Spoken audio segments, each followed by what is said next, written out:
कटक भद्रेश्वर फांडी बालीपड़ा अंचल अभावनीय घटना घरे परिवार लोके शोइथिबा बेले बाहर कबाट रे ताला पकाई निया लगाईदेले दुर्बृत्त।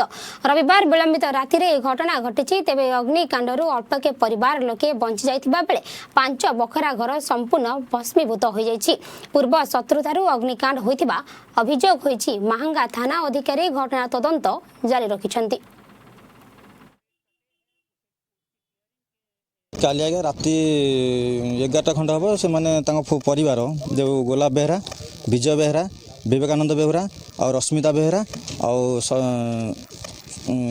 झिल्ली बेहरा एमाने कौन कले ना राति खाली राति सारा एमती बालीपड़ा छकरू ता घर जाके खाली आम रोड रे खाली सुदासुदी करी एमाने पूरा माने तरुआल भुजाल खाली जीवासा कले आउ कहले तुमको जीवन आज मारदेबू तुम घर पोड़ीदेबू आज निया लगेदेबू ए भी घर पोड़ीदेवे बोले आगुरी धमक देते आमर भी महंगा थाना ना एतला अच्छी तो पुलिस कौन एक्शन नहीं नाला पेट्रोल ढाल 4 कर ढाली निया लगेदेले आम पड़ोसी घर आसिक आमको सब उद्धार करें।